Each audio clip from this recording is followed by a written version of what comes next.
ವಿಜಯನಗರ ಜಿಲ್ಲೆ ಕೂಡ್ಲಿಗಿ ನ್ಯಾಯಾಲಯದ ಆವರಣದಲ್ಲಿ ತಾಲೂಕು ಕಾನೂನು ಸೇವೆಗಳ ಸಮಿತಿ, ತಾಲೂಕು ವಕೀಲರ ಸಂಘ, ತಾಲೂಕು ಆರೋಗ್ಯ ಇಲಾಖೆ, ಮಹಿಳಾ ಮತ್ತು ಮಕ್ಕಳ ಅಭಿವೃದ್ಧಿ ಇಲಾಖೆ ಸಹಯೋಗದಲ್ಲಿ ಮಹಿಳೆ ಮತ್ತು ಕಾನೂನು ಹಾಗೂ ಮಹಿಳೆಯರಿಗಾಗಿ ಮಾನಸಿಕ ಆರೋಗ್ಯದ ಕುರಿತು ಕಾನೂನು ಅರಿವು ನೆರವು ಕಾರ್ಯಕ್ರಮ ನಡೆಸಿಕೊಡಲಾಯಿತು. ಸಿವಿಲ್ ನ್ಯಾಯಾಧೀಶರಾದ ಶ್ರೀಮತಿ ಸಿ ಮಹಾಲಕ್ಷ್ಮಿಯವರು ಕಾರ್ಯಕ್ರಮ ಉದ್ಘಾಟಿಸಿ ಮಾತನಾಡಿದರು. ಹೊಸಪೇಟೆಯ ಸಾರ್ವಜನಿಕ ಆಸ್ಪತ್ರೆಯ ಮಾನಸಿಕ ವೈದ್ಯ ತಜ್ಞರಾದ ಕೆಸಿ ಕಾವ್ಯ ಹಾಗೂ ಜಿ ಮಾರೇಶ ಮಾನಸಿಕ ಆರೋಗ್ಯ ಕುರಿತು ಉಪನ್ಯಾಸ ನೀಡಿದರು. ಪ್ರಭಾರ ಸಿಡಿಪಿಒ ಶ್ರೀಮತಿ ಮಾಲಾಂಬಿ ಕಾರ್ಯಕ್ರಮದ ಅಧ್ಯಕ್ಷತೆಯನ್ನು ವಹಿಸಿಕೊಂಡಿದ್ದರು. ಸರ್ಕಾರಿ ಸಹಾಯಕ ಅಭಿಯೋಜಕರಾದ ವೈಶಿಲ್ಪ, ವಕೀಲರ ಸಂಘದ ಉಪಾಧ್ಯಕ್ಷ ಎಚ್ ವೆಂಕಟೇಶ್, ಹಿರಿಯ ಮಹಿಳಾ ನ್ಯಾಯವಾದಿ ಶ್ರೀಮತಿ ಕೆಎಚ್ ಶೈಲಜಾ ಮಾತನಾಡಿದರು. ಪ್ಯಾನಲ್ ವಕೀಲರಾದ ಶ್ರೀಮತಿ ಜಯಮ್ಮ ನಿರೂಪಿಸಿದರು. ವಕೀಲರಾದ ಟಿ ರಮೇಶ್ ಸ್ವಾಗತಿಸಿ ವಂದಿಸಿದರು. ಸಿಡಿಪಿಒ ಇಲಾಖೆಯ ವಿವಿಧ ಅಧಿಕಾರಿಗಳು ಈ ಒಂದು ಕಾರ್ಯಕ್ರಮದಲ್ಲಿ ಉಪಸ್ಥಿತರಿದ್ದರು. ಅಂಗನವಾಡಿ ಕಾರ್ಯಕರ್ತೆಯರು, ಆಶಾ ಕಾರ್ಯಕರ್ತೆಯರು, ಆರೋಗ್ಯ ಕಾರ್ಯಕರ್ತೆಯರು ಕಾರ್ಯಕ್ರಮದಲ್ಲಿ ಭಾಗವಹಿಸಿದ್ರು. ವಿವಿಧ ಇಲಾಖೆಗಳ ಸಿಬ್ಬಂದಿಯವರು ಕಾರ್ಯಕ್ರಮದಲ್ಲಿ ಪಾಲ್ಗೊಂಡಿದ್ದರು. V G Vrishabhendra, NKS TV4 Kudligi. So ಅದನ್ನ ಫಸ್ಟ್ ನಮ್ಮಿಂದ ನಾವು ಹೋಗ್ಲಾಡ್ಸೋಣ. ಅದು ಹೋಗ್ಲಾಡ್ಸಿದಾಗ ನಮ್ಮ ಸದೃಢ ಆರೋಗ್ಯವನ್ನು ಕಟ್ಕೊಳ್ಳೋಕ್ಕೆ ಸಾಧ್ಯವಾಗುತ್ತೆ. ಅದಾದ್ಮೇಲೆ ಕೂಡ ನೀವು ಕೂಡ ಸಾಮರ್ಥ್ಯವಾಗಿ ನಮ್ಮ ಒಂದು ಮಾನಸಿಕ ಆರೋಗ್ಯದಲ್ಲಿ ಕೂಡ ಬದುಕಲಿಕ್ಕೆ ಚೆನ್ನಾಗಾಗುತ್ತೆ ಅನ್ನೋಂಥ ಉದ್ದೇಶ. ಅದಾದ್ಮೇಲೆ ಇನ್ನೊಂದು ಏನು ಅಂತಂದ್ರೆ ಖಿನ್ನತೆ ಬಗ್ಗೆ ಒಂದೇ ಒಂದು ಹೇಳ್ತಿದ್ದೀನಿ. ಒಂದು ಮೆಂಟಲ್ ಹೆಲ್ತ್ ಆ್ಯಕ್ಟ್ ಪ್ರಕಾರ 309 IP ಕೋಡ್ ಪ್ರಕಾರವಾಗಿ ಅಪರಾಧ ಅಂತಕ್ಕಂಥದ್ದು ಆತ್ಮಹತ್ಯೆ ಯಾವುದೇ ಒಬ್ಬ ವ್ಯಕ್ತಿ ಇವಾಗ ಮೊದಲೆಲ್ಲ ಅದು ಆತ್ಮಹತ್ಯೆ ಮಾಡ್ಕೊಂಡಿದ್ದಾರೆ ಅಂತಂದ್ರೆ ಅದು ಅಪರಾಧ ಅಲ್ಲ ಅಂತ ಹೇಳ್ತಿದ್ರು. ಬಟ್ ಈಗ ಅಪರಾಧ ಅಂತಕ್ಕಂಥದ್ದು ಆಗಿದೆ. ಅಂದ್ರೆ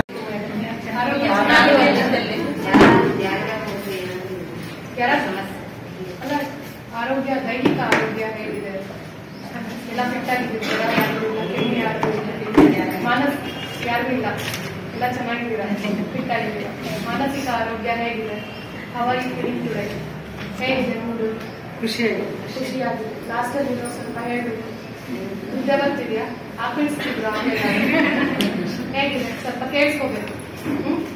ಆರೋಗ್ಯ, ಮಾನಸಿಕ ಆರೋಗ್ಯ ಎಲ್ಲ ಚೆನ್ನಾಗಿದೆ. ಮೂಡೆಲ್ಲರಿಗೂ ಚೆನ್ನಾಗಿದೆಯಾ? ಒಳ್ಳೆ ಮೂಡಿಂದ ಈ ಕಾರ್ಯಕ್ರಮನ ಕೇಳ್ತಿಲ್ಲ. ನಿಮ್ಮೆಲ್ಲರಿಗೂ ಗೊತ್ತಿರೋ ಹಾಗೆ ಮಾನಸಿಕ, ದೈಹಿಕ ನಮ್ದು ಸದೃಢವಾದ ದೇಹದಲ್ಲಿ ಸದೃಢವಾದ ಮನಸ್ಸಿರುತ್ತೆ. ನಮ್ಮ ದೇಹಕ್ಕೂ ನಮ್ಮ ಮನಸ್ಸಿಗೂ ಒಂದು ಕನೆಕ್ಷನ್ ನಿಮ್ಗೆ ಗೊತ್ತಿರುತ್ತೆ. ಯಾವುದೋ ಒಂದು ಹೊಸದಾಗಿ ಒಬ್ಬರು ಮದುವೆ ಆಗ್ತಿದೆ ಅಂತಂದ್ರೆ, ಈಗ ಮದುವೆ ಸೆಟ್ ಆಯ್ತು ಅಂತಂದ್ರೆ ಸಣ್ಣಕ್ಕಿರೋರು ಸ್ವಲ್ಪ ದುಮ್ಮಕ್ ಆಗ್ಬಿಡ್ತಾರಲ್ವಾ? ಆಗ್ತಾರೆ. ಯಾಕೆ? ಖುಷಿ. ಅದೇ ದುಃಖದಲ್ಲಿರೋರು ಏನಾಗುತ್ತೆ? ಕೂದಲೆಲ್ಲ ಹೊರಟೋಗ್ಬಿಡುತ್ತೆ, ಕೂದಲು ಬಿಳಿ ಆಗ್ಬಿಡುತ್ತೆ, ಇದೆಲ್ಲ ಕಪ್ಪು ಬಂದ್ಬಿಟ್ಟಿರುತ್ತೆ. ನಾನು ಸ್ವಲ್ಪ ಬಂದಿದೆ, ಅದು ಓದಿರೋದ್ರಿಂದ ಬೇರೆ ಏನಿಲ್ಲ ಅಲ್ಲ. ಆ ಥರ ಎಲ್ಲ ನೋಡ್ತೀವಲ್ಲ. ನಮ್ಮ ಮಾನಸಿಕ ಆರೋಗ್ಯ ಹೇಗಿದೆಯೋ ಅದು ದೇಹದ ಮೇಲೆ ಪರಿಣಾಮ ಬೀಳುತ್ತಲ್ವಾ? ಟೀಚರ್ಸ್ ಹತ್ರ ಹೋದ್ರೆ ಬೈತಾರೇನೋ, ಈ ಡೌಟ್ ಕೇಳಿದ್ರೆ ಬೈತಾರೇನೋ ಅಂತ ಹೇಳಿ ಮಕ್ಕಳಲ್ಲಿ ಒಂದು ಟೀಚರ್ಸಿಗೂ ಮಕ್ಕಳಿಗೂ ಡಿಸ್ಟೆನ್ಸ್ ಮೇಂಟೈನ್ ಆಗ್ತಾ ಬರುತ್ತೆ. ಅದಕ್ಕೋಸ್ಕರ ಆ ತರ ಇಲ್ಲ. ಯಾಕಾಗುತ್ತೆ ಅಂದ್ರೆ ನೀವು ಮನೇಲಿ ಯಾವ ತರ ಹ್ಯಾಂಡಲ್ ಮಾಡ್ತೀರಿ, ನಿಮ್ದು ಮೆಂಟಾಲಿಟಿ ಯಾವ ತರ ಆಗುತ್ತೆ, ಅದ್ರ ಮೇಲೆ ಎಲ್ಲದ್ರ ಮೇಲೂ ಪ್ರಭಾವ ಬೀರುತ್ತೆ. ಅದಕ್ಕೆ ಯಾರ ಜೊತೆಗೂ ನಮ್ಮನ್ನ ಕಂಪ್ಯಾರಿಸನ್ ಮಾಡ್ಕೋಬೇಕು. ಏನಿದೆ ನಾವು ಮಾಡ್ಕೊಂಡು ಹೋಗ್ಬೇಕು.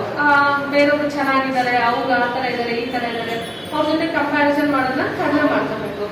ಆಯ್ತು ಅಂತಂದ್ರೆ ನಮ್ದು ಮೂವ್ಮೆಂಟ್, ನೆಕ್ಸ್ಟ್ ಮೂವ್ಮೆಂಟ್ ಚೆನ್ನಾಗಿರಲ್ಲ. ಈ ಕಡೆ ಫ್ಯಾಮಿಲಿ ನಾವು ಬರೀ ವರ್ಕ್ ಬಗ್ಗೆ ಕಾನ್ಸಂಟ್ರೇಷನ್ ಮಾಡಿ ಫ್ಯಾಮಿಲಿ ಬಗ್ಗೆ ಅಷ್ಟು ಕಾನ್ಸಂಟ್ರೇಷನ್ ಮಾಡಿಲ್ಲ ಅಂತಂದ್ರೆ ಫ್ಯಾಮಿಲಿ ಲೈಫ್ ಹಾಳಾಗ್ತಾ ಹೋಗುತ್ತೆ. ಬರೀ ವರ್ಕ್ ಆಗ್ತಾ ಹೋಗುತ್ತೆ. ಇಲ್ಲ ಬರೀ ಫ್ಯಾಮಿಲಿ, ನನ್ನ ಮಕ್ಕಳು, ನನ್ನ ಫ್ಯಾಮಿಲಿ ಅಂತ ಹೇಳಿ ಅದ್ರ ಬಗ್ಗೆ ಕಾನ್ಸಂಟ್ರೇಷನ್ ಮಾಡ್ತಾ ಹೋದ್ರೆ ಪ್ರೊಫೆಷನಲ್ ಲೈಫ್ ಹಾಳಾಗುತ್ತೆ. ಅಂದ್ರೆ ಅಲ್ಲಿ ವರ್ಕ್ ಸರಿಗ ಆಗೋದಿಲ್ಲ. ಅವಾಗ ನಾವು ಹೈಯರ್ ಅಥಾರಿಟಿ, ನಮ್ಮ ಹೈಯರ್ ಬಾಸ್ ಇಂದ ಇರ್ಬೋದು, ಅವರಿಂದ ನಾವು ಬಯಸ್ಕೊಂತೀವಿ. ಆದ್ರಿಂದ ಅವ್ರು ಬೈತಾ ಇದ್ದಾಗ ನಮ್ಗೆ ಕಿರಿಕಿರಿ ಅನ್ನೋದು ಜಾಸ್ತಿ ಆಗುತ್ತೆ. ಅದರಿಂದ ನಮ್ಮ ಮಾನಸಿಕ ಒತ್ತಡ ಕೆಟ್ಟೋಗುತ್ತೆ. ಇನ್ನ ಸೋಷಿಯಲ್ ಲೈಫ್, ಅಕ್ಕಪಕ್ಕದವ್ರ ಜೊತೆ ಚೆನ್ನಾಗಿರ್ಬೇಕು. ಇಲ್ಲ ಬರೀ ಅಕ್ಕಪಕ್ಕದವ್ರ ಜೊತೆ ಜಗಳ ಆಡೋದು, ಸ್ವಲ್ಪ ಕಸ ಬಳಿತಾ ಇರ್ತಾರೆ, ಕಸ ಗುಡಿಸ್ತಿರ್ತಾರ, ಕಸ ಸ್ವಲ್ಪ ನಮ್ಮನೆ ಕಾಂಪೌಂಡ್ ಬಂತು ಅಂತೇಳಿ ಅವ್ರ ಜೊತೆ ಜಗಳ ಆಡೋದು ಬೆಳಗ್ಗೆ. ಅಥವಾ ಏನೋ ಒಂದು ಅವ್ರ ಮನೆ ಟಿವಿ ಸೌಂಡ್ ಜಾಸ್ತಿ ಇತ್ತು ಅಂತ ಹೇಳಿ ಅವ್ರಿಗೆ ಬೈಯೋದು, ಆತರ ಜಗಳ ಮಾಡೋದು, ಆ ತರ ಎಲ್ಲ ಮಾಡ್ತಿದ್ದಾಗ ಏನಾಗುತ್ತೆ ನಮ್ ಸೋಷಿಯಲ್ ಲೈಫ್ ಆತರ ಹಾಳಾಗುತ್ತೆ. ಫ್ರೆಂಡ್ಸ್ ಇರ್ತಾರೆ, ಫ್ರೆಂಡ್ಸ್ ಅಷ್ಟೇ. ಒಂದ್ 4 ಜನ ಫ್ರೆಂಡ್ಸ್ ಇದ್ದಾಗ ಇಬ್ರಿಬ್ರು ಒಂದಿನ ಅಲ್ಲ ಅಡ್ಜಸ್ಟ್ ಮಾಡ್ಕೊಳ್ಳೋಣ, ಇದೊಂದು ವರ್ಕ್ ಅಲ್ಲ ಕಂಪ್ಲೀಟ್ ಮಾಡೋಣ, ಆ ತರ ಸ್ವಲ್ಪ ಫ್ಲೆಕ್ಸಿಬಲ್ ಇರ್ಬೇಕಾಗುತ್ತೆ ಒಂದು ಸಿಚುವೇಶನ್ ಅಲ್ಲಿ. ನಿಮ್ಗೆ ನಾವು ಹೇಳೋದು ಅರ್ಥ ಆಗ್ತಿದೆ?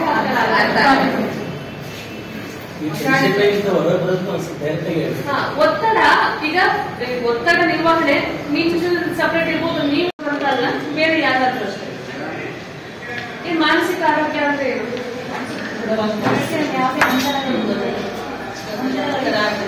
ದೈಹಿಕ ಆರೋಗ್ಯ ಹೌದಲ್ಲ. ಕೆಲವರು ಸಾಂಗ್ ಕೇಳ್ತಾರೆ, ಕೆಲವರು ಏನಾದ್ರು ಗೇಮ್ ಆಡೋದು ಅಥವಾ ವಾಕಿಂಗ್ ಹೋಗ್ತಾರೆ, ಆತರ ಎಲ್ಲ ಮಾಡ್ತಾರೆ.